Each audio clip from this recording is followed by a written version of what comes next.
I've made my way through some valleys and desert, believing that I'd get lost. I stood at the foot of what felt like Mount Everest, knowing I had the strength for the climb. 'Cause through every trial, each test and temptation, one thing is sure every time. Over and over, again and again, God is faithful. Over and over, again and again, through it all, He's made me able to stand and survive, to come through alive, and it sure looked like I couldn't win. But Jesus is with me, so I'll claim the victory over and over again.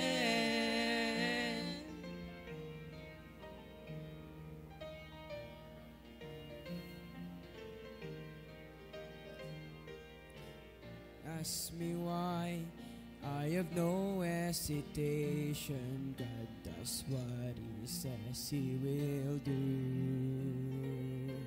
Well, I'll simply say every battle has taught me there's nothing He won't help me through. So why should I dwell on the hardships and struggles when I look just beyond them? I see the way this will end is with great celebration. And deep in my heart I believe, over and over, again and again, God is faithful. Over and over, again and again, through it all, He's made me able to stand and survive, to come through alive, and it sure looked like I couldn't win. But Jesus is with me, so I'll claim the victory over and over again. Over and over, again and again, God is faithful.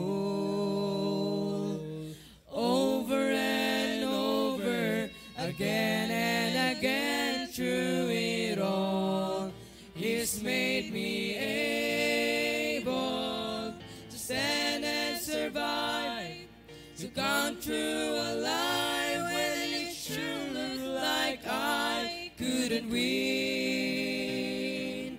Jesus is with me, so I'll claim the victory over and over again.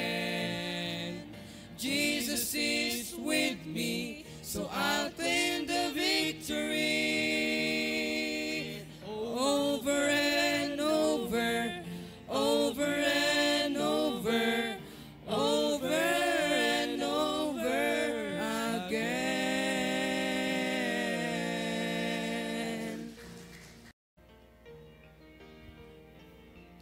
Yes.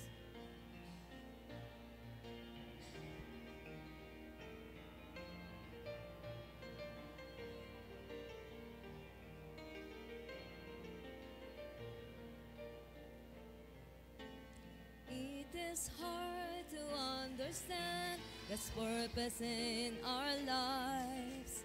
It is hard to obey the perfect will of God. But all we need to do is to trust Him with all our heart, because God is faithful every time. God is faithful every time.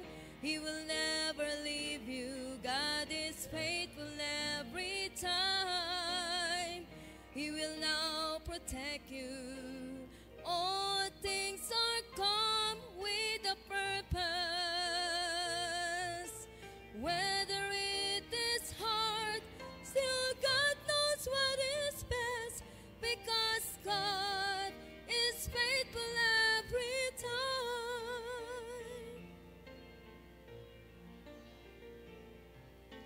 Never stop to run the race that God has set before us. Do your best to reach your goal, and God will take the rest. Lay aside your burden at His feet, because God is faithful every time. God is faithful every time. He will never leave you. God is faithful every time. He will now protect you. All things are come with a purpose. Whether it is hard, still God knows what is best, because God is faithful every time. Whether it is hard, still God knows what is best, because God is faithful every time. God is faithful every time.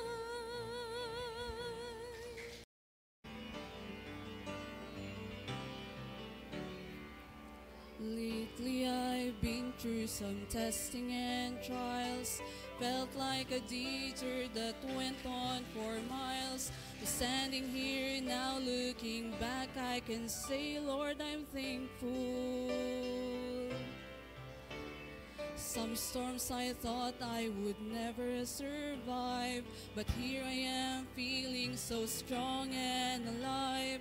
The darkness is past and the morning is bright, and I'm thankful.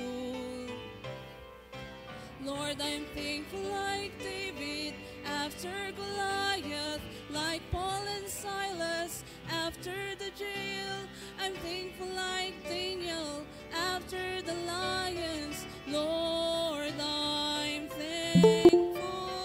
Thankful like Noah back on dry ground. Thankful like Lazarus finally on wood.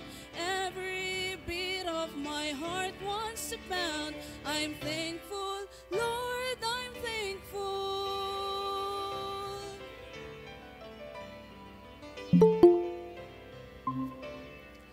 I battled giants of failure and fear, shadows of doubt where my hope was unclear. But all along, Lord, you were hovering near, and I'm thankful. All the seas of my past were a thundering roar that echoed the guilt that I could not ignore. But it's nailed to a cross, and I hear it no more, and I'm thankful. Lord, I'm thankful like David after Goliath, like Paul and Silas after the jail. I'm thankful like Daniel after the lions. Lord, I'm thankful. Thankful like Noah back on dry ground. Thankful like Lazarus finally on wood. Every beat of my heart wants to pound. I'm thankful, Lord, I'm thankful. Thankful like Noah back on dry ground. Thankful like Lazarus finally on wood. Every beat of my heart wants to pound. I'm thankful, Lord, I'm thankful. I'm thankful, Lord, I'm thankful.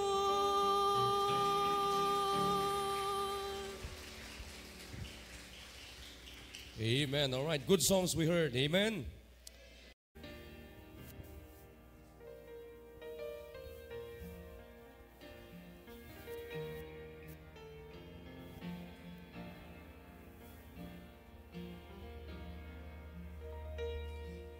When the hurt goes deeper than the deepest place your heart has ever known.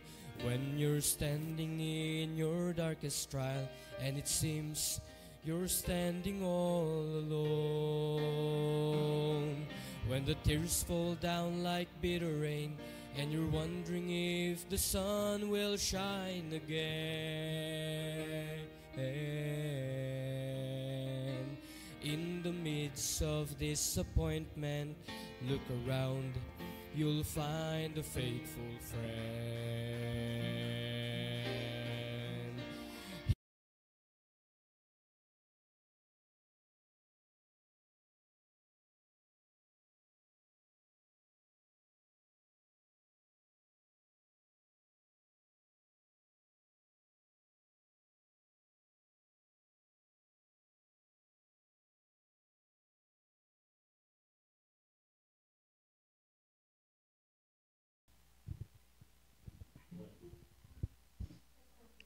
Blessed good morning po sa lahat. It's Friday once again. At salamat sa Panginoon at nandito naman po tayo. Ito po yung ating programang Ang Pagmamahal ng Isang Ina. At maraming salamat sa Panginoon na tayo ay pinagkakaloban niya palagi ng kalakasan. At ng mga pribilehiyo na tayo ay magamit sa gawain, especially sa ganitong program na para sa programa ng ating mga nanay. Yan. Mga ginagawa programa para sa mga nanay. At nandyan si Sister Geraldine. Sino yung nandyan pa sa Google Meet? Sister Tintin. Yan. Sister Emilia, wala pa. Yan. Good morning po sa mga nasa Facebook Live. At andyan po sina Sister Heidi. Good morning po, Sister Rolin. Sister Mercy. Good morning po. At si Brother Digno. Yan, good morning po. Sister Grace Gerlan. And Brother Bore. Good morning po sa inyo. At si Glyza. Sister Raquel from Cagayan. Brad Dennis. Ayan. Sister Myra. At Pastor RJ. Yan.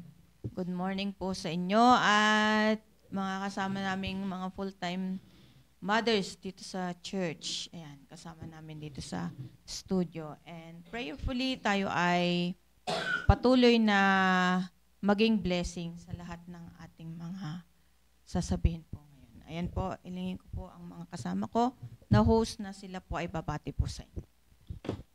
Amen. Thank you, Ma'am Sheila. Good morning po. Good morning po sa ating lahat. At muli, andito na naman po yung mga pag-usapan po natin, share, mga encouragement para magpatuloy bilang isang mapagmahal na ina. Ay, andito po kami gagamitin ng Panginoon para i-share po lahat ng mga blessings na pinagkakalob ng Panginoon. Yan lang po. To God be the glory. Amen. So, ayan po, Sister Benny. Thank you po. Isang magandang umaga po sa ating lahat at samahan niyo po kaming muli. To God be the glory. Amen. So, ang ating pinag-uusapan po, ang ating topic is all about soul winning and discipleship po.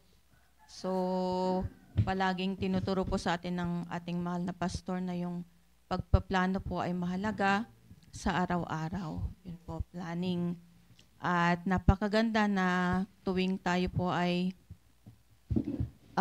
matutulog, bago matulog ay tayo ay mag-prepare, maghahanda ng mga dapat nating gawin para sa kinabukasan. At bilang nanay ay importante din po yun dahil kung wala po tayong plano, yan, kakaroon po tayo ng disorderliness, yun nga sinasabi ng pastor natin na lahat ng mga gagawin natin ay parang tsamba-tsamba lamang sa araw na yun. Kaya kailangan merong nakasulat talaga na plano na gagawin natin sa bawat araw upang tayo, yung mga gagawin po natin is hindi lang yung mga naiisip natin na ay ganito ang gagawin ko, ganito ang gagawin ko. Hindi lang nasa isip kundi nandyan talaga nakasulat. Detailed yung gagawin natin at hindi yung gagawin natin para pansarili kundi yung ginagawa natin ay para sa Diyos, para sa Panginoon. Kasi lahat naman ng gagawin natin is kailangan may plano po talaga. Yan, pinagpaplanuhan natin po. Bago matulog, anong gagawin natin? For example na lang na isusulat natin kung sino yung ipapanalangin natin sa gabing yun. Especially yung magsimula tayo sa yung ilista natin yung mga pangalan ng miyembro ng ating family, kung ano ang gusto ng Panginoon para sa kanila.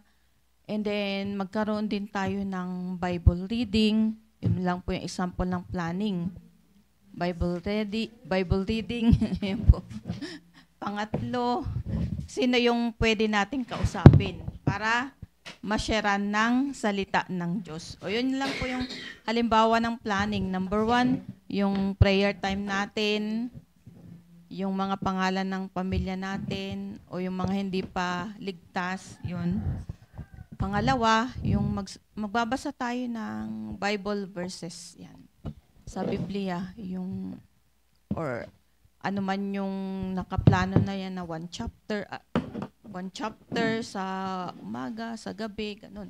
Kung ano yung, and then yung pangatlo is, kung sino yung mababahagi na natin ng Word of God, sino yung ma-encourage natin, sino yung masyasharan natin.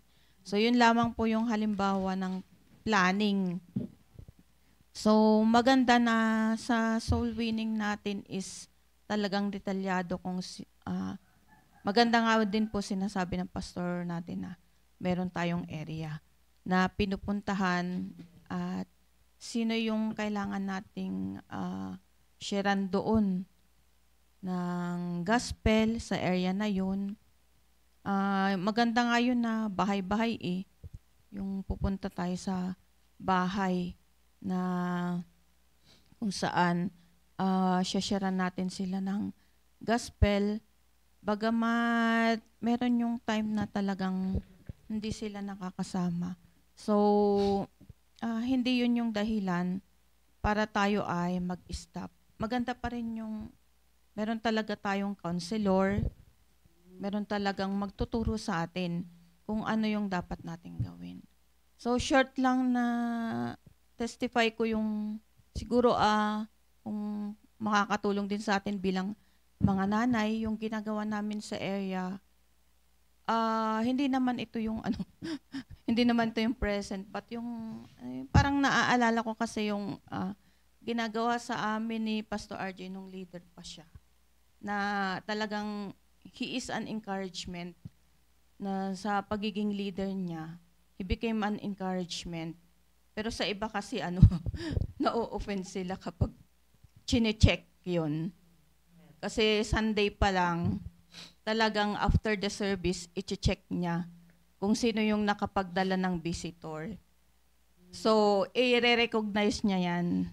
Meron tayong bisita, ipapakilala niya. Si ganito, yan ay bisita ni ganito. Yan. Kaya natutuwa din yun nakapagdala ng bisita kasi nare-recognize siya. And then yung visitor na yun is talagang hindi pinapabayaan sa simbahan. Kinakausap, and then pinapaliwanag yung baptism. Then after that ay yun, merong nagsasabi kung bakit siya nabaptize. Ipapaliwanag, yan, merong ding member doon na lahat ay igagather yung mga nabaptize. Ipapaliwanag kung bakit sila nabaptize at ano ang dapat nilang gawin. So yun yung ginagawa after ng baptism. Pinapaliwanag po yun. So sa church pa rin yun ginagawa. And then after that ay ipapakilala siya na very welcome siya at hanggang sa pag-uwi kinakausap siya. And then ang pinag-uusapan doon is talagang personal personal na sinasabihan, sa susunod, ikaw naman, magdala ka rin ng visitor kasi masaya kapag meron tayong nadadalang bisita sa church. So yun ang pinag-uusapan sa simbahan, kung paano mahihikayat yung kasama natin sa church, kung paano magdala ng visitor. Naalala ko pa nga noon na we are working kami, na yung sinasabi ng leader namin is nakatatak talaga sa isip namin. Paano kaya yun? Paano kaya yung makakapag-involve tayo? So, meron yung time na gumawa kami ng paraan talaga. Walang pasok, kasi may trabaho. 8 to 5 ang trabaho, and then Friday, marami pang gagawin. Saturday na, pagdating ng Saturday, wala na naman. Paano kaya kami makakapag-involve? So, gumagawa kami ng paraan kung paano makapag-involve sa soul winning, sa pag-invite ng bisita. So, nandun pa rin talaga na kailangang tanggapin ng buong puso yung sinasabi ng leader, sinasabi ng pastor sa church, para tayo ay magkaroon ng involvement sa simbahan. Kasi mahirap kung negative yung natin. Negative yung pag-accept natin sa mga sinasabi ng pastor sa pulpit. Kasi kung ano naman yung sinasabi ng pastor, yun naman din yung ibibigay ng leader, ng area leader sa kanyang mga kasamahan sa grupo.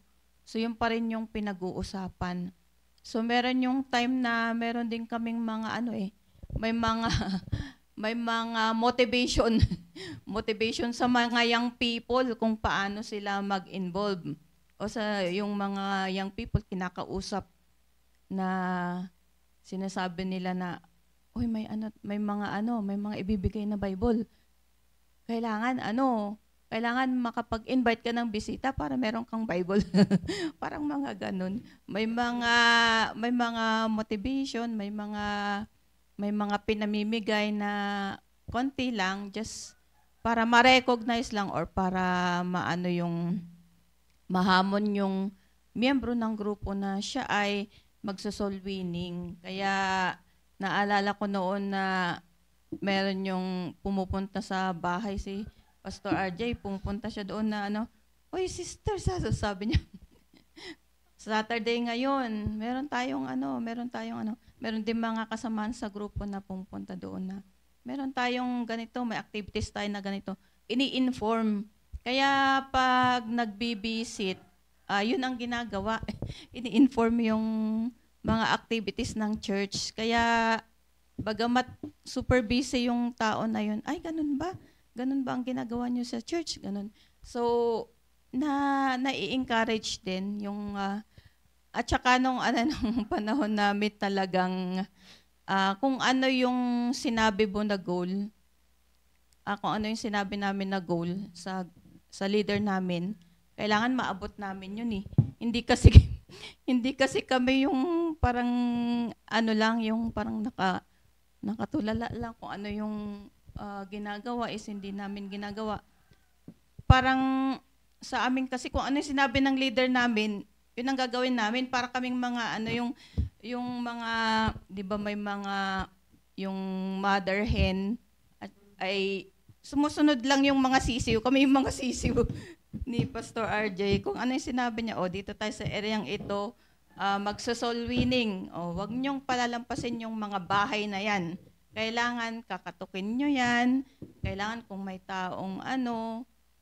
taong lalabas dyan, kakausapin nyo at ang sasabihin ninyo is ipapakilala ninyo yung simbahan at isi-share ninyo yung salita ng Diyos. Meron din namang mga tao noon na kung ano yung ginagawa natin ngayon na tayo ay nag-e-excuse sila. Meron din naman yun na nag-e-excuse. Kaya lang, ang mangyayari nun is kapag merong mga miyembro na magpapamerienda, hindi mo na-reach yung goal mo, nahihiya kasi kami noon kapag wala kami, na-reach mo yung goal mo. Kami hindi pa. Yun. Kaya meron yung mga kasama namin sa grupo, hindi mo pa na-reach yung goal mo. Bahala ka. Lagot ka kay Pastor Earl. Ay, lagot ka kay Sir. Ganon-ganon. Sinasabi nila, maghanap ka dyan. Yan. Magtutulungan na kami. Kung saan kami ay, kung ang goal namin ay karoon kami ng 20, ganon. At saka, yung leader namin, si Pastor RJ, talagang, ang souls won niya every week talagang 100. Yun po. Hindi talaga siya bababa sa 100. Kaya, bawat bahay nun, meron siyang expected na first-time visitor. And then, encourage niya yung mga members na, sumama kang magsundo. Tingnan mo kung paano kami magsusundo. So, ako, wala akong expected first-time visitor. Kasi nga, dahil sa trabaho, Monday to Friday, nag-work kami kasi we are working nga eh. So, Saturday lang yung talagang walang pasok. Talagang nagsisikap kami na makasama sa area. And then, lahat ng bahay na yan, ito, puntahan mo yan kasi nakausap ko na yan. Tapos, encourage mo na magsimba siya. And then, pagdating ng Sunday, na-encourage ako na magsundo. Although wala akong expected na first-time visitor. Gusto ko lang pong sa mga baka makatulong. Although wala kami expected first-time visitors, pero yung leader namin is napakarami. Yung mga kasama namin na full-time, meron silang napakaraming pinuntahan ng mga bahay. So, ganun ang gagawin. Oy, Sister Sheila, punta ka na lang dito. Kasi may pupuntahan pa akong ibang bahay. Yun, kaya nagkakaroon po ako ng bisita na hindi naman ako yung nag-soul win, hindi naman ako yung nag-invite, pero kasi yung mga full-time, napakarami nilang pinuntahan na bahay. So ako yung lalagay nila doon. Tapos yung isang kasama ko, sis, halika sumama ka sa akin. Meron akong susunduin doon. Ikaw ang magsundo. Kasi may pupuntahan pa akong mga... Kaya napakasaya. Yun yung sinasabi ni Pastor RJ na, bakit konti lang ang bisita ninyo? Siguro, konti lang yung inyong nabahaginan. Kasi sa kanya bilang leader, talagang lagari po siya. Pag sinabi ni Pastor Hill na lalabas sila, kailangan merong resulta talaga na yung napuntahan nila na bahay is madadala nila sa simbahan. So, hindi lang po yun eh. Kaya tinatanong niya yung mga full-time, ilan ang souls won mo? 10, ganon. 12 lang po, ganon. 15 po, 20, 30, ganon. Pag ganon na 30, wala po. 0 po talaga. Kaya, ang pinag-uusapan po dito is hindi yung paramihan. Paramihan ng masyashiran, kundi ilan ba yung nakausap mo, na-encourage mo, ganun. Kaya si Pastor RJ po nung leader pa po namin yan, talagang encouragement po siya talaga sa amin. Dahil lahat ng bahay na yan, hindi niya pinapalampas. At meron siyang mga kasamang mga lalaki, talagang tinitrain niya na mag-handle ng area. Kung siya ay may kasamang lalaki, talagang gusto niya na maasahan niya dun sa lugar na yun, iiwanan na niya. Yun. Uumpisahan niya yung area na yun, niya lahat ng bahay na yun, kausapin niya, mga dun.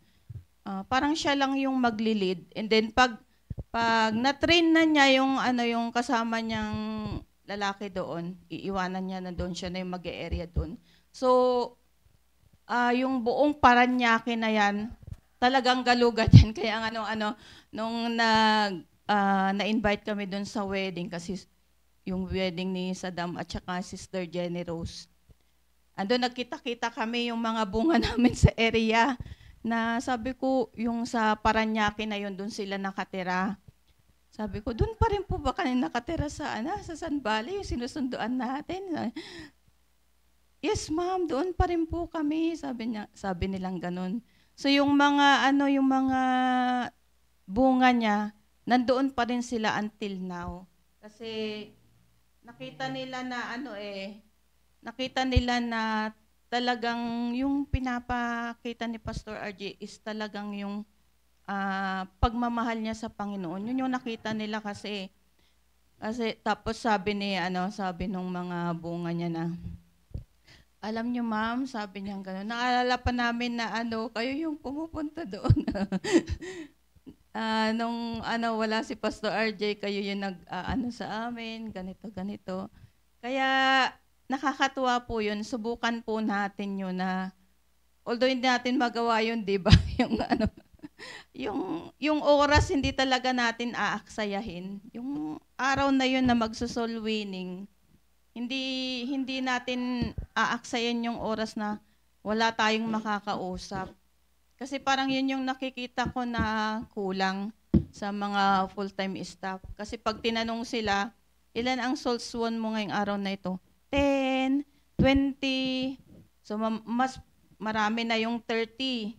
Pero sa amin nung group namin, talagang nagtutulong-tulong kami. Paano kaya maabot yung goal na to?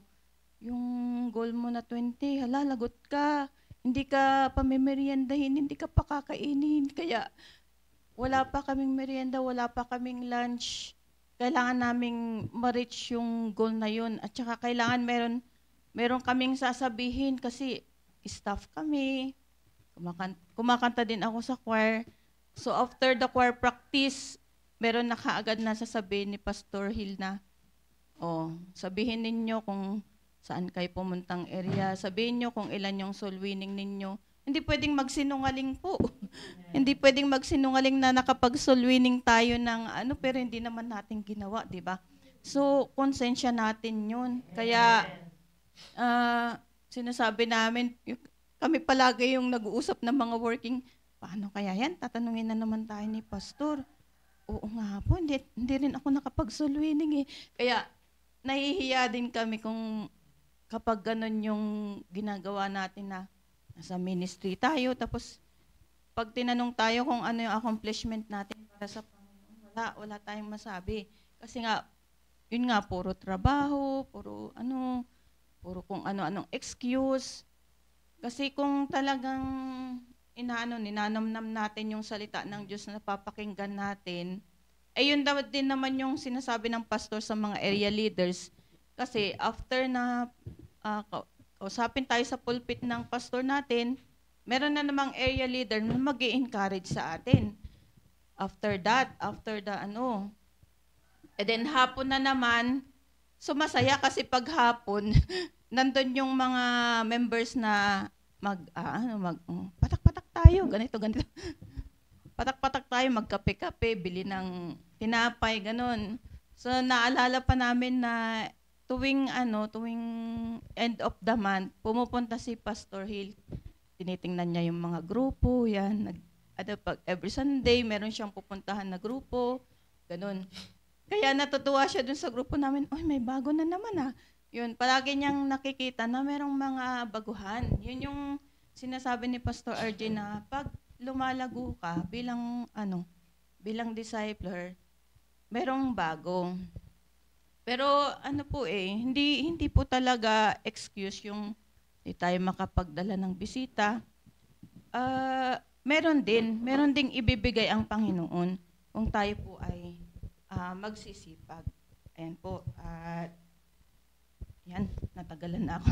Sige po, hiling ko Sister Irene kung meron pa siyang idadagdag. Pinag-usapan natin na planning, winning and disciple. Amen. Good morning po sa ating lahat. Thank you, Ma'am Sheila. Ayan. It's all about discipleship pa rin yung ating pinag-uusapan at pinag-uusapan yung paano tayo gumawa ng plano at paano natin ito execute or gagawin. Yan.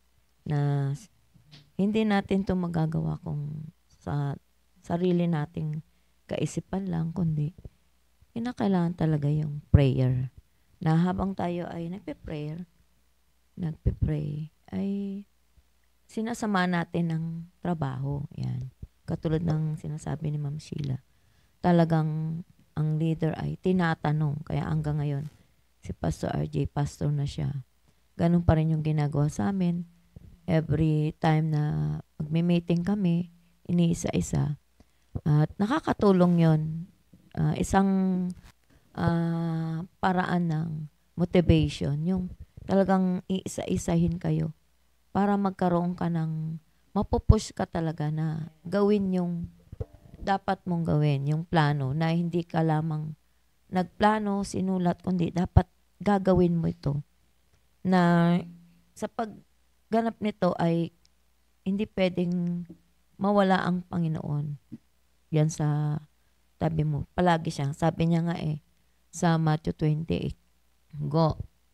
Yung sinabi niyang inutusan tayo ng Panginoon, go. Ay kalapkip doon yung sinabi niya na magiging kasama niya tayo, sama tayo paroroon. Yan. Kaya wag tayong mag-worry na nag-iisa na lang ako. Yan. Katulad sa akin, maraming beses na nag-iisa ako sa area. Pero ang ginagawa ko, tinatawag ko yung mga kasama, yung mga miyembro sa area. Pagamat kahapon nag-iisa ako kasi may pinagawa si Pastor RJ.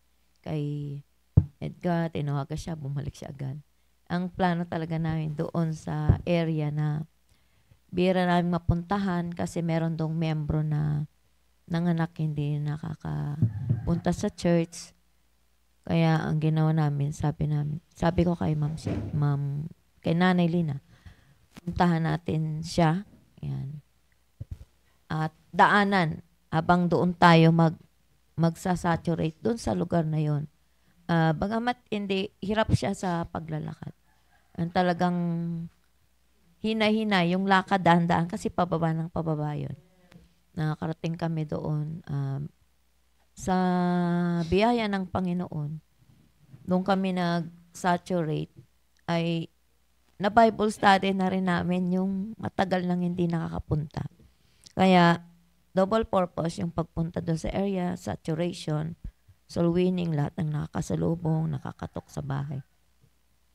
Ay hindi namin pinapalagpas yung nakakadaan.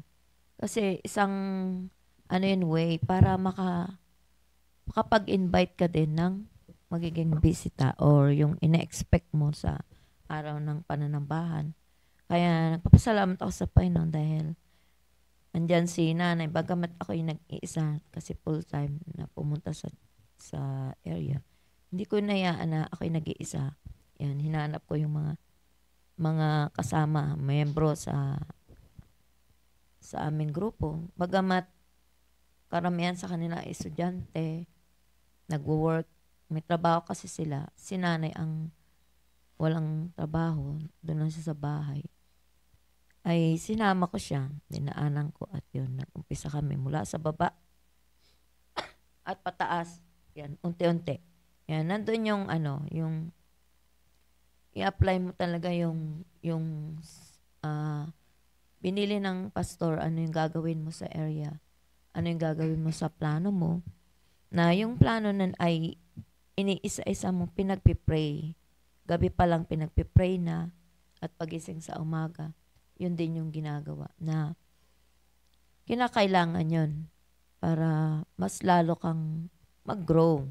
Kaya nga ang goal ko sa mga disciple ko ay mag-grow sila, na hindi lang sila yung tinuturuan habang buhay tinuturuan, kundi makita sila na nagtuturo na rin.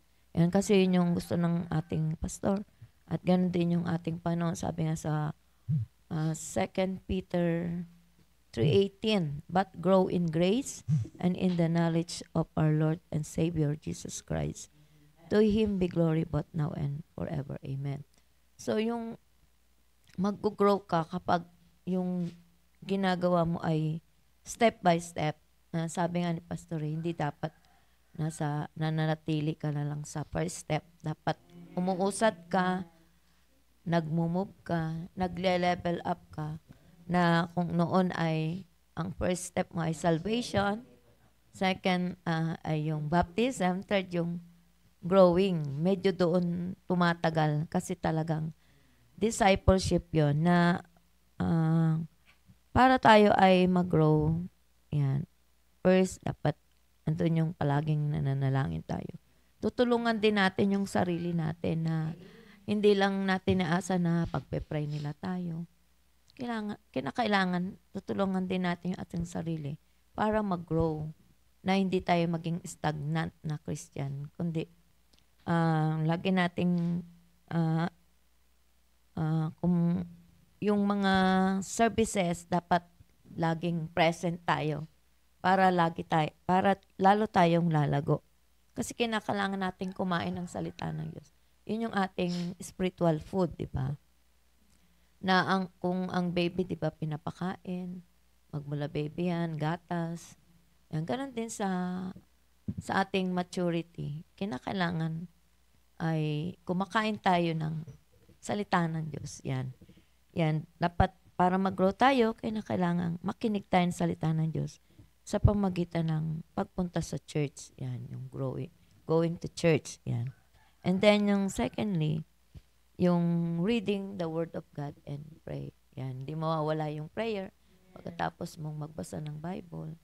Unti-unti na uunawaan mo yung kasi andun yung i-meditate mo yung Word of God day and night.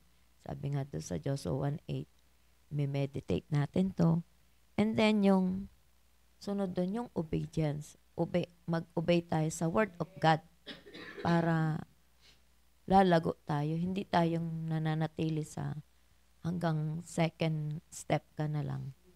Na umuusad ka na sa pakikinig mo ng salita ng Diyos na de-develop yung faith, tumatatag at nadadagdagan yung salita ng Diyos. Doon yung paraan para ikaw ay matutunan mo na rin na magturo, hindi habang buhay ikaw ay tinuturuan. Kinakailangan maging teachable ka pa rin. Na hindi mo sasabihin na, ay, matagal na ako sa church, alam ko na yan. Kinakailangan laging ang nasa isip natin maging teachable tayo na magpapaturo tayo kasi hindi tayo lalago pag ayaw natin magpaturo. Hindi tayo nag-obey. Number 1, yan yung obedience to the Word of God. Yan, to the leader. Yan, yung ating pastor. Dapat kung ano yung sinasabi niya, andyan dapat yung pagpapakumbaba natin. Nagpapasakop tayo, susunod tayo. Para tuloy-tuloy yung ating paglago. At yung last ay yung pag-witness. Yan. Kaya nga yung word na grow, nandyan yung W is yung ikaw ay yung grow ay yung G is for going to church. Yan, di ba? Kakain ka ng salita ng Diyos, makikinig ka. And then yung R is reading the Word of God and pray. At yung O, obey the Word of God, obedience to the Word of God. Ganon din sa ating mga leader, mag-obey tayo sa ating spiritual father, sa ating pastor. And then last yung witness. Yan. Magkaroon tayo ng involvement sa soul winning. Yan. Kaya nga, kailangan soul winning tayo ng soul winning. Imposibleng wala tayong madala kapag marami tayong na-win. Katulad ng sinasabi ni Ma'am Sheila kanina, kailangan hindi pwedeng 10 lang, kailangan marami para may bisita. Yan. Na ang 10 ay isa lang yung ratio niyan. Kaya nga kung the more na marami na win mo, the more na makakapagdala ka ng bisita. At yung dapat hindi ka bang boy na kikinig, sama-sama, tinuturoan kundi dapat nagtuturo ka na rin. Nag-i-involve ka na sa sharing the gospel. Yun lamang po. At yung focus natin, ano ba yung focus natin? Yung ating plan, ano ba yung goal natin? Nakapokus tayo lagi sa kung sino yung author nun. Walang iba kundi ang Panginoon. Sabi sa Hebrews 12:2, looking unto Jesus, the author and finisher of our faith, who for the joy that was set before him endured the cross, despising the shame, and is set down at the right hand of the throne of God. Na kalakip yan yung napapahiya ka kapag nire-reject ka, ayaw kanyang pakinggan, di ba? Punta ka ulit sa sunod na bahay. Huwag kang maya. Ang Panginoon nga dinanas niya lahat yun. Pero nagpatuloy ang Panginoon, hindi siya huminto. Kaya yung kapag tayo ay pupunta na area, laging nasa isip natin ang Panginoon. Meron tayong tinutumbok na goal. Yan. Lamang po, to God be the glory. And thank you po, Sister Irene. Ayan, maganda talaga na meron tayong palaging baon-baon na baon-baon na word of God. Kasi kung wala po tayong salita ng Diyos, pupunta tayo sa area, maiinis tayo, magagalit tayo. Ganon, pag nagsundo, walang nasundo, low moral na ganon. Kaya maganda po na palaging meron tayong baon-baon na salita ng Diyos. Ayan po. Sister Benny po. Amen. Magandang umaga pong muli at napakaganda nga po na kapag tayo po ay may commitment or vision sa atin pong ginagawa. At sabi nga po dito sa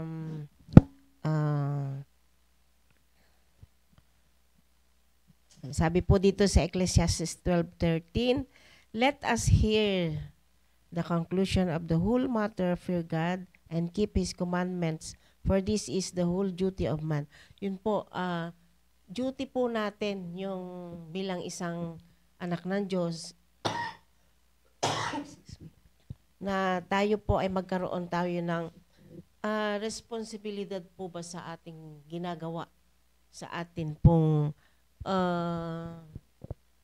binibigkas o yung salamuha tayo sa mga tao na atin pong binabahaginan ng salita ng Diyos. At yun po na meron tayong commitment po sa pagpaplano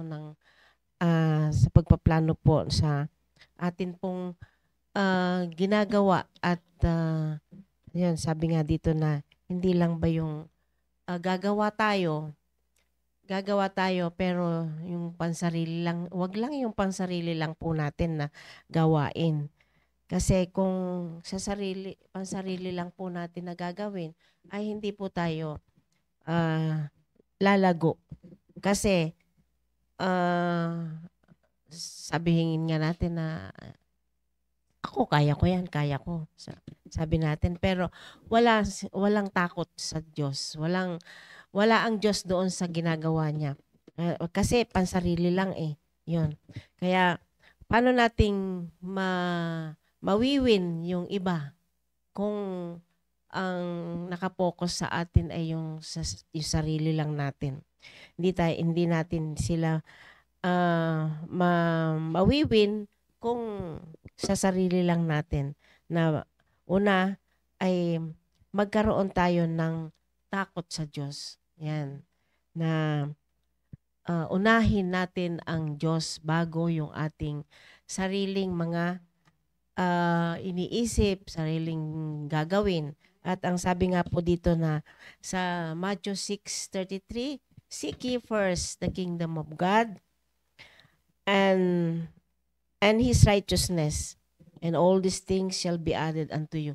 Yun nga, ibibigay ng Panginoon lahat kung sa Kanya mo i-commit lahat ng bagay. At uunahin po natin ang Panginoon. Kasi kung ito ay yung sa sarili nga lang natin, ang iisipin natin ay hindi natin sila mawiwin. Kasi dapat may makita sa atin yung ating ginagawa na patungkol sa gawain ng Diyos. At yung ating sinasalita, dapat naka-online ito sa salita ng Diyos na gawain. At pangalawa po, yung i-keep natin yung kanyang commandments na sabi nga, yung commitment natin na bilang isang manggagawa ng Panginoon, commitment natin na yung plano natin sa ibang sineshare natin. Ano ba yung commitment kasi na ito po ay it must be our life every day. Na yun nga, na inilalagay natin ito sa sa action na deliberately we, uh, we will put in action deliberately. Amen. Nabubuyoy. At yun nga po, pag inuna natin ang Panginoon, ay doon bibigyan tayo ng mataas na pangunawa, ay malaking pangunawa sa lahat po ng ating mai-encounter sa atin pong mga wini-witnessan at dinidisciple. Kagaya nga po nung Sunday, pagkatapos ko pong nagpakain sa kadete, nagsundo ako. Dapat andun yung tiyaga natin talaga sa pagsusundo. Kasi yung talagang pumunta ako doon sa aking sinusundo, nakagayak na yung bata. Pero yung nanay, talagang ang baba-baba kasi nung kanilang bahay, pero andun na siya sa taas, doon sa pinsan niya. Hanggang sabi ko, puntahan mo ulit yung nanay mo. Pinuntahan niya nanay niya. At maliligo pa raw, maghahanap pa raw ng isusuot. Hanggang sa wala, talagang hintay kami ng hintay hanggang sa late na ako sa baka mag-choir na. Ipinaalam ko dun sa lola at sa auntie yung bata na sabi ko mauna na lang kami at yung nanay niya sa next Sunday na lang namin isasama. Kaya dapat magkaroon tayo ng tiyaga sa atin pong mga ginagawa, lalo na pagka ganon ay talagang maiinis ka. Pero andun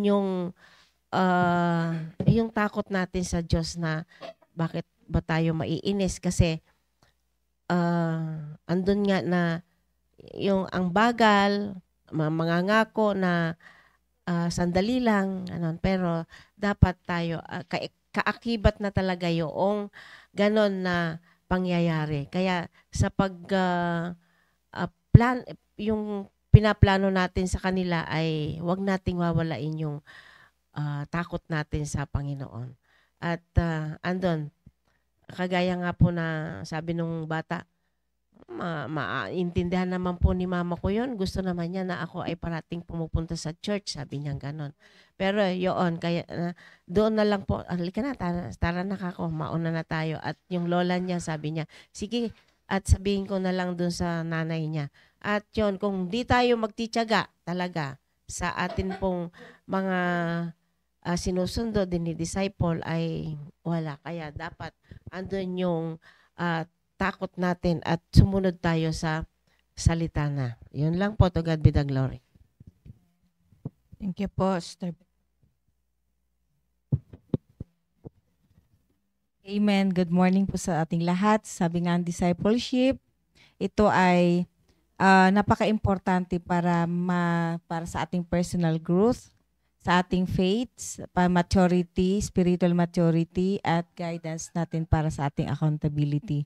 Kasi ang disciple po, sabi nga, a lifelong, love-centered process na merong kasamang plano for spiritual growth na involve yung personal mo na devotion o yung personal na commitment mo at para makatulong tayo sa ibang tao.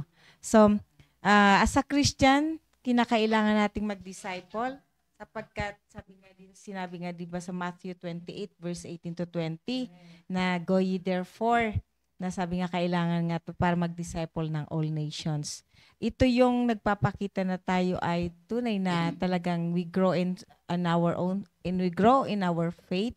Tapos yung maturity natin, at ito kinakailangan mag-disciple tayo sapagkat ito ang nagpapalakas din ng church para i-equip yung ibang tao, yung lalo ng mga baguhan, na maging leader sila at maging talagang tunay na follower ng Panginoong Diyos. So, yun ang ano ba yung mga reasons bakit kinakailangan natin mag-disciple? Sabi nga, it is a biblical command. Sinabi sa Matthew 28:18 to 20. Number 2, sabi nga, puro samaran na lang, upang to help others know Jesus, para makilala nila si Jesus Christ. Sabi nga sa Matthew 5 verse 16, Let your light so shine before men, that they may see your good works and glorify your Father which is in heaven. Itong verse na to sinasuggest na sa ating pamagitan ng ating action, tayo nakakatulong doon sa iba, lalo na sa mga baguhan, na sa pamagitan ng pagpapakita natin yung compassion natin sa kanila, yung ating tatrabaho, yung pagkikilos natin, yung action natin sa mabuting paraan, at nang nakikita talaga at gino-glorify sa mga gawain natin ang Panginoong Diyos. Number 2, sabi nga foster personal growth. Kinakailangan ang discipleship, tinutulungan nito ang isang Kristiyano na maging mature at sabi nga maging mamuhay ng maging Christ-like at ma-develop yung kanyang yung pananampalataya. 2 Peter 3:18, sinabi ni Sister Irene kanina, but grow in grace and in the knowledge of our Lord and Savior Jesus Christ. To Him be glory both now and forever. Amen.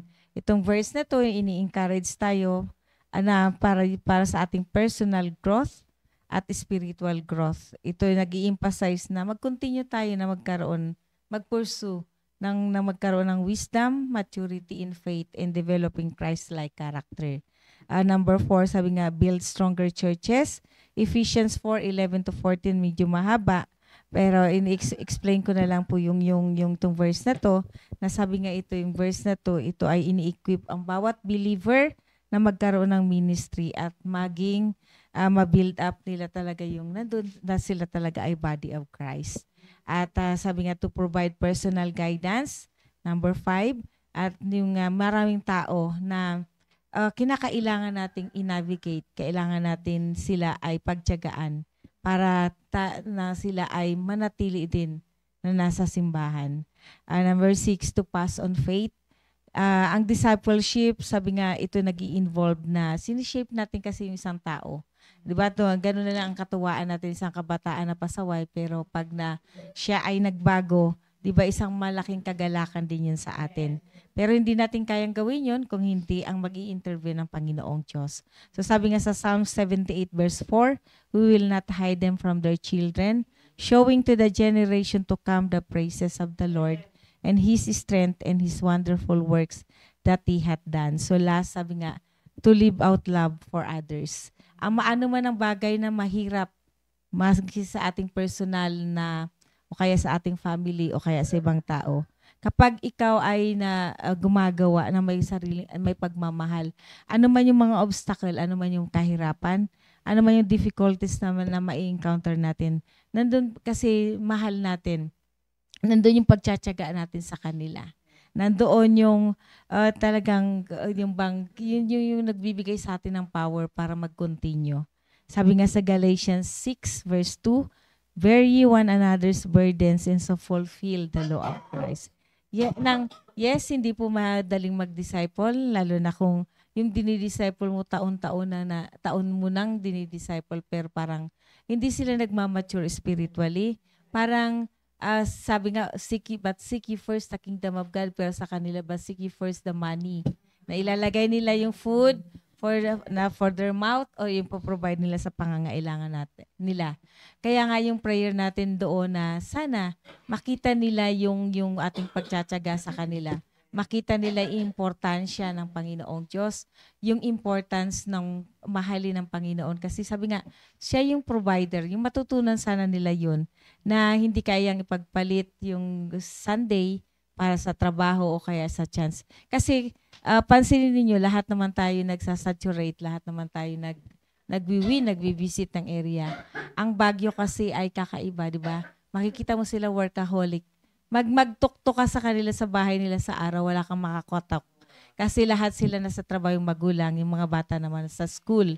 Try mo naman sa gabi, napuntahan mo sila, pagod na sila. So, ganun, na wala ka kasing makikitang tambay. Kung makikita ka talaga walang tambay dito sa Baguio. Lahat sila ay nagtatrabaho.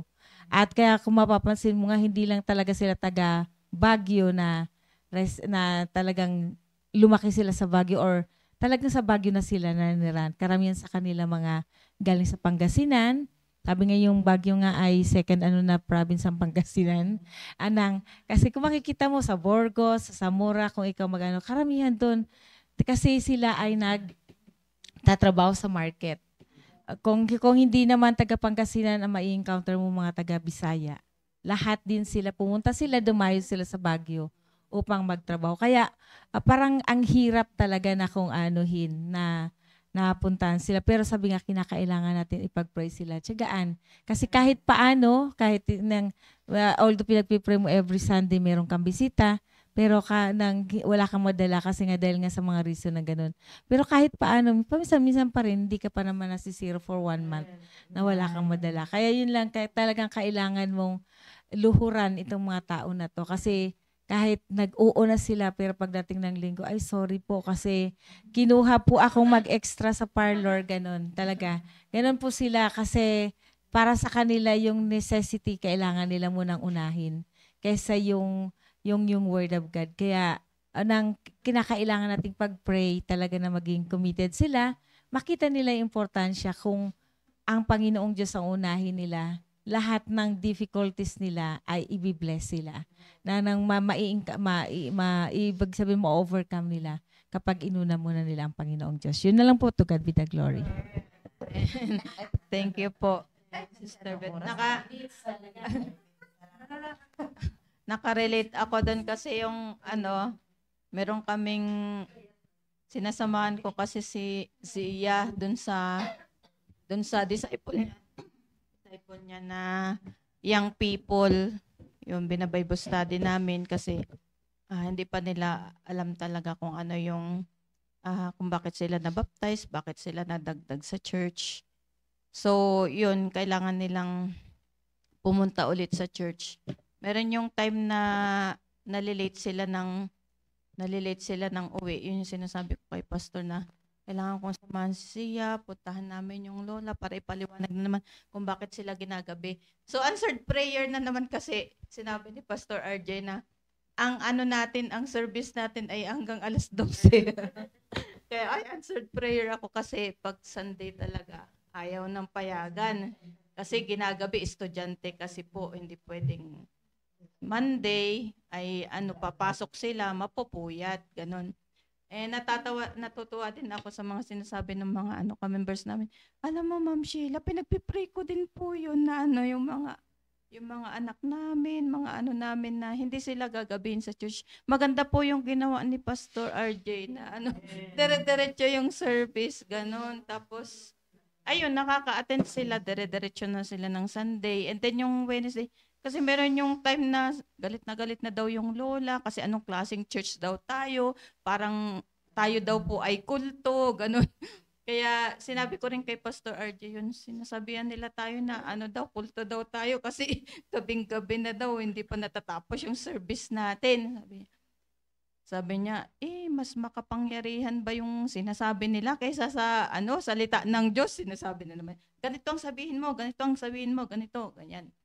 So, natutuwa naman ako kasi bagamat hindi pinapayagan ng lola, nagsisimba pa rin yon yung mga young people na yon. So, nakakatuwa yung sinasabi ni Sister Beth na we will pass on the faith. Yung bang meron tayong mga kabataan talaga na ipapaliwanag talaga natin na kaya nila ginagawa yun kasi para sa Panginoon, para mahalin nila lalo. May pakita nila na mahal nila ang Panginoon sa pamamagitan ng pag-worship sa Panginoon. Every church services ay nandyan sila. So, pinagpipray namin na talagang mga kabataang ito ay magpapatuloy sila. Yan po, Sister Vicky. Pero na, wala na oras. Sabi ni Sister Irene kagabi, magkasama kami. Closing prayer na lang ako. Sabi niya kasi gabi na kami umuwi. Siyempre, magle-lesson pa kami. At may time limit kami. Pero sabi nga ni Pastor, okay lang na mag-overtime.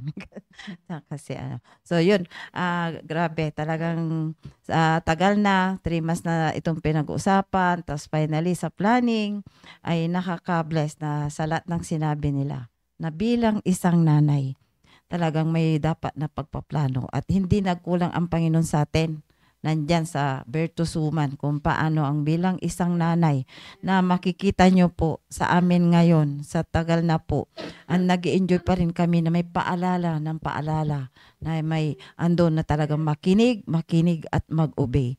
Hindi po namin mai-enjoy itong buhay na ginagawa ng Panginoon kung hindi kami nag-obey at hindi sumunod sa plano ng Diyos sa atin. The time na niligtas po tayo, nandyan na yung plano ng Panginoon na yung nga, nung pag-isipin ko rin, yung pinagdaanan ko, sabi ko nga nung Catholic tayo, grabe yung pagrorosaryo natin yun yung plano, yun yung ginawang guide ng bilang isang Katoliko, yung dapat magaling kang magrosary. Parang hindi ka talagang tapat na Katoliko pag hindi ka marunong magrosary, di ba? So pero nung dinala tayo ng Panginoon sa right church, dito sa Biblia, ay nandyan na po, talagang nakahanda na po yung plano ng Panginoon Diyos sa atin. Kaya nga, kahapon sa nangyari sa buhay namin ni Mr. Benny, sa maghapon mula umaga, ay nakaka-bless na sabi ko nga, lahat ng ginawa ay sinabi mula kay Ma'am Sheila, na nandoon yung sa talagang, andun yung ni Ma'am Sheila na yung blessed din siya, yung sa galing kami sa Ramos, sa foundation ng PSS na yung nakita yung mga disciples, yung nakita yung mga bunga ni Pastor sa pagli-leader niya po doon sa CSI. Nakaka-bless talaga kasi yung si Pastor, yung parati niyang itina-challenge, lalong-lalo na po sa mga tatay, sa mga leader na yung pang-challenge ni Pastor RG, gusto niya yung mangyari sa church natin, yung ganun sa CSI. Na kung nakakasama po kayo sa mga activities, yung mga okasyon ng CSI, talagang mapapasalamatan mo ang Diyos kasi hanggang ngayon ay ginagamit ka at isinasama ka sa grupo na yon na isa yung mga naging faithful. Kaya sabi nga, bilang isang nanay, dapat andyan yung tayo munang-una sa bahay.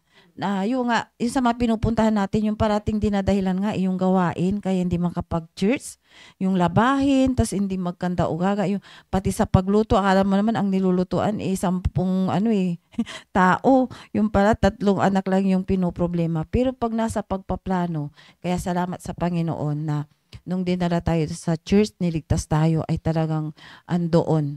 Sa prayer talaga ako masasabi ko na sagot ako sa panalangin. Kaya si Brad, panalangin ng naunang mga Kristiyano. Kaya nga, sabi nga, dapat ipasa natin. Nabibless din ako, Sister Irene, sabi niya mag-label up. At nakita ko kagabi, sa totoo lang, kasi gawain ng Diyos to, na gagamitin lang tayo. Yung physical lang natin ang gagamitin niya. Pero gawain ng Panginoon na makikita mo na lang na, uy, nagawa ko yun. Na ako, natutuwa ko kay Ma'am Cherry. Nag-label up talaga kagabi. Nakapagluto ng hindi lang full-time ang kumain, kundi mga mananampalataya. Yung mga anak ng Diyos. Kaya sa pag-ubi po natin na talagang andun talaga na bilang isang Kristiyano, yun ang parating sinasabi ni Pastor, na mag-ugaling Kristiyano talaga. Na sa pakikinig, magkakaroon po tayo ng wisdom. Basahin ko lang po yung yung appeal to holy life na talagang makikita sa iyo yung nandyan yung buhay Kristiyano na sa kagabi pa na kahit maghapon na kami ni Mr. Benny mula umaga, may bisita tayo from Bontoc. Ilan sila? Lahat. 3 sasakyan yun So nag-prepare ng lunch na kahit na hindi mo makikita pa rin na habang nagluluto ka diyan, kumikinding-kinding ka ba, di ba? Masaya. Kaya kahit simple lang yung niluto mo, ang sarap-sarap, di ba? Tingnan mo si Ma'am Cherry, nag-label up talaga kagabi yan. Kasi kagabi si Ma'am Cherry, kahit na maghapon na kami nag-asikaso rito, hindi pa rin namin dinahilan na pa rin di makapunta sa Bible study. At napakalaking challenge yung Bible study namin kagabi na wala kami sasakyan kasi yung leader namin, nasa Bigan, ay nag-commute kami, nakisakay kay Sir Edgar. Tapos habang Bible study, tumatawag si Pastor. Tapos hindi ko masagot kasi walang data doon. Walang wifi. Tapos nakabi ko, dito pa po kami sa Bible study. Talaga ni-reply ko kasi hindi tatawag si Pastor. Alam din niya nasa Bible study. Kung hindi importante, sabi ni Pastor. Dati kasi nasa sila, mula dito, sa yung mga galing Bontoc, hindi nakarating si Pastor Hill. ay pumunta sila sa Ramos. Na pagkatas ng lunch, sabi, excited yung mga bilib din ako. Talagang sabi ko, talagang mas marami ang nanay na mga kaedad din namin, mga matatanda, na mula 6, nagbiyahe na sila from Buntok. Excited pa sila na pumunta sa Ramos. Kaya, imbis na Google Meet na lang, yung meeting nila kay Pastor Hill, ay pumunta sila. Natutuwa ako. Nakikita ko yung sarili din namin ni Sister Benny kay doon sa mga nanay na may mas matanda pa sa amin, si Ma'am Solomon is 84. Na-excited silang pumunta. So, pumunta sila after nag-lunch, pumunta sila sa Ramos. At yung tumatawag si Pastor 7. Sabing ganyan, darating kami dyan 9 o'clock. So, alam ko, nagbibiyahe na sila. So, magdi-dinner sila dyan. So, hindi namin dinailan na, ang nakita doon sa Bible study, na masaya kami na nandoon, masaya kami na pumunta doon, na kahit na may inasikaso rito. Ay, yung makikita ng mga dinidisciple natin yung ginagawa natin, yung ipapasa natin na ang saya-saya din nila kasi yung mag-energy tayo. Sabi kong ganyan, excited din sila doon pagka naghahanda din. Yun po yung blessing ng isang manggagawa ng Panginoon na makikita mo, Panginoon yung kumikilos na. Sabi ko, tawagan ko si Ma'am Cherry. Kasi baka nandun na sila. Tama-tama naman, amen. Talagang makita mo yung kilos ng Panginoon na minsan, hindi sasagutin agad ni Ma'am Cherry. Naku, sino pa kaya matawagan ko doon? Tapos mamaya siya na yung tumawag. Siguro nakita ni Ma'am Cherry yung Yun, sabi ko, Ma'am Cherry, kasi darating sila, Pastor, pwedeng magsaing na kayo. Kasi nga malayo yung kinaroroonan namin sa dairy farm. So, nandoon na, sa totoo lang, imbis na gusto namin magmadali, magtaksi pa uwi. Wala talaga kaming pera ni Mr. Benny. Sa totoo lang. Kaya nung sabi ni Ma'am Cherry, sige ma'am. So, nagkampante na ako. Sabi ko, tawagan namin Sir Edgar, makisakay kami. Kasi ilan kami? 7. O kung magtaksi man, hindi pwede naman magkandong-kandong. Hindi pwedeng 2 taxi yun. So, amen. Nag-reply naman si Ma'am Irene. So, yun, di ba, ang saya-saya na nandun yung pagkakaisa na makikita mo, masaya na Tas sabi namin, naku, matatagalan pa si Sir Edgar. Maglakad na tayo. Yun po yung nakita na naman namin, hindi kami pagod. Kung ayun, nakarating sa dairy farm.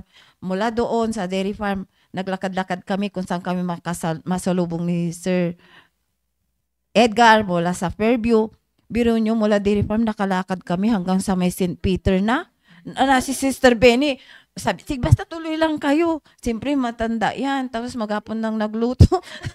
Tapos tinitingnan namin, nakikita ko rin talagang nandyan ang Panginoon kay Sister Benny. Siya pa nung inabutan kami, sige na, lakad pa tayo. Dito na tayo kasi sabi ko, nandyan na sila sa may Oo. Nandyan na sila sa may St. Vincent. So 5 minutes na lang, nandyan na. Sabi naman ni sino yun? Si Inday. Naku ma'am, pag sinabi ni Sister Irene na nandyan na 30 minutes pa yan. Oo, pero ay grabe, ang saya. Pagdating namin dito, yung sabi ko kay Ma'am Cherry, sige, slice mo yung karne, tas ilagay mo na mahinang apoy lang para hindi masunog. Yun po yun yung nangyari at salamat sa Panginoon. Talagang nagamit tayo sa kayong challenge sa amin kasi dala-dala ko yung fellowship namin kay Ma'am Joy Rico. Grabe. Mas matanda po sa amin, pastor's wife, tapos graduating sa Bible School. Purpose din ng Panginoon yun, yung senior niya na pag Sabado po ng gabi, nagluluto po siya para balutin sa mga nag-church, mga bisita, na pag-uwi, may iuwi sila. Sabi ko, grabe, asawa na ng pastor ito. Siya pa yung magluluto. At makita mo yon, may 2 po silang anak na lalaki. Parehong preacher na. Yung isa, Ma'am Joy Rico. Yun po yung napakalaking challenge na pinang-challenge na ng Panginoon sa akin. Na hindi biro-biro, asawa ng pastor yan, pero Sabado ng gabi, nagluluto pa yan na hindi lang para sa kanila. Dapat nga para sa kanila na kasi pastor's wife na siya. Pero sabi niya, binabalot pa niya yun para pag-uwi ng membro, may ipapauwi siya. So, kaya makita mo sila. Na yung sabi ni Ma'am Sheila, doon pagpunta namin doon sa Ramos, nakita yung mga dating member kung paano lumago po yung CSI. Sa lahat po ng sinabi mula kay Ma'am Sheila, Sister Irene, Ma'am Beth, Sister Benny, kung susundin po natin yun, may i-enjoy po natin yung buhay natin. Ako talagang wala na ako masabi na yung pagkausap lang, na yung last na yun, pauwi na kami. Nagme-merienda kasi sa Ramos bago umuwi. Nagpahakot-hakot si Pastor Hill kasi ang dami-daming umatindo yung tatambakan nila doon sa pathway ulit. Na habang inaantay namin sila para mag-dinner, yung Panginoon talaga nagdala kay Ma'am Joy Rico, pang-challenge sa amin ni Mr. Benny, na yung nga, pastor's wife na siya, pero nagluluto pa siya Sabado ng gabi. Kaya tayo, yun po yung sabi ko, amen. Kaya kagabi, na-bless talaga ako na andyan lahat, smooth, pinagplano lahat. Lahat plano ng Diyos yun, yun nangyari kahapon. Kung available lang yung physical na katawan natin, na gagawin natin na masaya. Na alam ko yan si Ma'am Cherry, dito lang pag ulam lang ng full time Pero kagabi, level up talaga siya. Kaya nung pagkasalang, pupunta ni Pastor doon, ilalagay na lang po yung pansit, Pastor, tapos tadaan pa ako na naghahalo doon na pasayaw-sayaw. Kaya nung pagpakain, pagkakain ng mga taga-buntok, sabi na, wow, good taste, sabi ganyan. Sabi nung isa, masarap pa nga sa good taste. Sabi naman ni Pastor, siyempre, nagtrabaho si Sister Vicky sa good taste. So, di ba, ang saya-saya na hanggang 11, gising pa kami kagabi. So, yun lang po, enjoy natin na bilang isang nanay, dapat nandyan, mother in authority, ikaw yung example sa loob ng bahay, hindi ka magkandagaga na idadahilan mo na na mismo yung anak mo mabibless. So, yun lang po, andyan din si Ma'am Eugene na talaga nakita niya yung kasiyahan namin doon sa Ramos na nagsama-sama po yung mga matatapat na lingkod ng Diyos. Yun lang po. To God be the glory.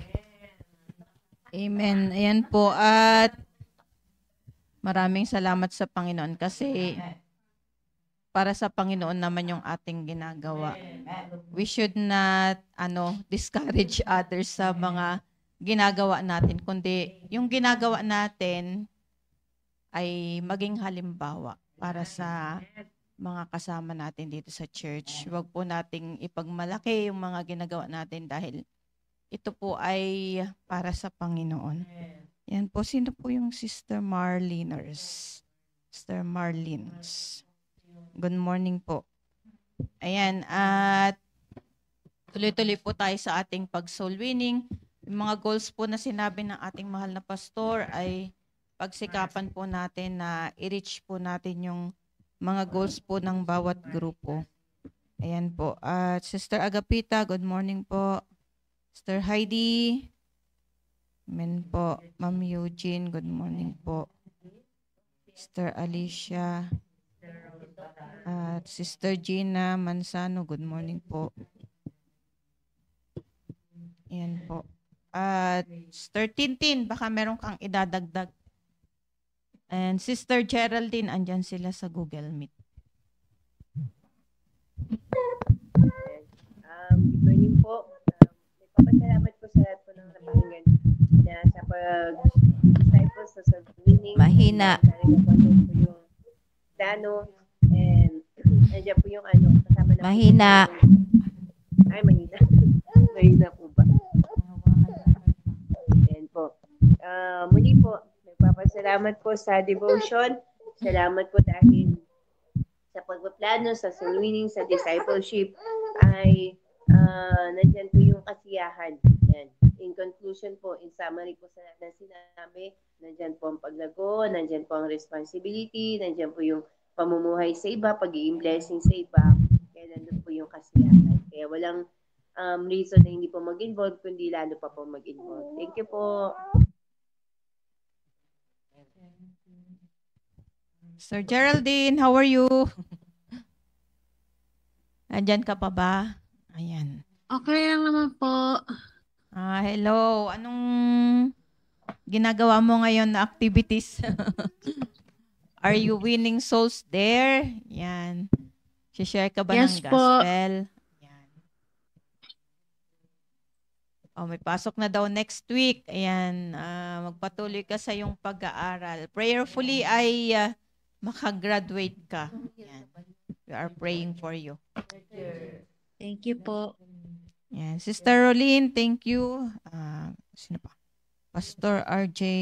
Amen po, Ma'am Sheila, Ma'am Vicky, Ma'am Beth, Ma'am Benny, and Ma'am Irene. Yan. Maraming salamat po sa mga kasamahan natin dito sa studio ng mga full-time mothers at sa next na lang kayo mag-share ng inyong mga ginagawa sa area. Ayan. Sister Cherry, Sister Jamaica, and Sister Risa. At magko-closing na po tayo at wag po nating kalimutan na today is Friday po. At maglaan tayo ng oras sa pag-share ng salita ng Diyos at pagdala ng mga kaluluwa dito sa simbahan upang sila ay makapakinig at sila ay magkaroon ng salvation sa Sabi ni Ma'am kanilang Vicky, buhay. God bless you all po. Devotion na po namin. At hilingin ko po, Sister Beth, na tayo po ay mag-closing prayer. Thank you po. Amen. Let us pray. Dakilang Diyos, salamat po Panginoon sa muli binigyan niyo kami ng wisdom, binigyan niyo kami ng sapat na talino upang may pahayag namin Panginoon ang mensahe ninyo Panginoon. Dalangin po namin sa inyo, O God, na patuloy niyo kaming gabayan, patuloy niyo kami Panginoon, samahan habang pinufulfill namin Panginoon ang aming commission para sa inyo, Panginoon. Dalangin din po namin sa inyo, O God, na pagpalain niyo po ang araw na ito sa aming mga area, sa visitation sa mga area, maging Panginoon sa saturation at maging sa mga hahayo, Panginoon, sa mga school, upang Panginoon magpahayag muli at magturo, Panginoon, ng salita ninyo. Kayo po magbigay sa kanila ng gabay at bawat lalabas sa bibig nila, Panginoon, na ito ay mismong nanggaling sa inyo.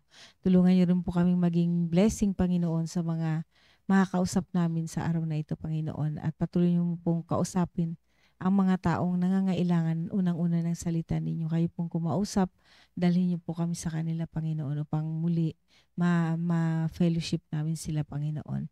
Pagpalain niyo rin po, Panginoon, si Sister Emilia na hindi nakasama ngayon, Panginoon, dahil po sa i-transfer muna siya sa sa anak ng kanyang employer. At naghumingi po siya ng isang prayer na sana po maging maayos ang kanyang kalagayan dun sa kanyang pinuntahang lugar. Dinadalangin din po namin sa inyo, God, na ingatan niyo rin po ang bawat kapatiran sa kanilang mga trabaho, Panginoon, maging blessing sila sa kanilang mga office mate, maging sa kanilang workmates, Panginoon. Dalangin din po namin sa inyo, God, na patuloy niyo pong pagpalain ng PMABC. Patuloy po ka, Panginoon, na magbigay ka, mag-produce ka, Panginoon, ng mga taong ng mga believers, Panginoon, na sinasabi nilang tumanggap sila sa inyo, Panginoon, na gawin nila ang kanilang mga tungkulin, Panginoon. Patawad po, Panginoon, sa lahat ng mga pagkakasala, sa lahat ng mga pagkukulang po namin nagawa, sa mga naisip namin na salita na hindi kalugod-lugod sa inyo, Panginoon, patawarin niyo po kami, Panginoon. Salamat din po, O Diyos, sa kalakasan, sa kalusugan na patuloy niyo pong ibinibigay sa amin. Salamat din po, Panginoon, sa provision sa araw-araw. At higit sa lahat, Panginoon, salamat po sa buhay na walang hanggan. Ito po ang dalangin sa pangalan ng Jesus. Amen. Thank you. Thank you po. Sir Alpha, good morning. Sir Asherto Mansano, good morning po. Ingat po kayong lahat.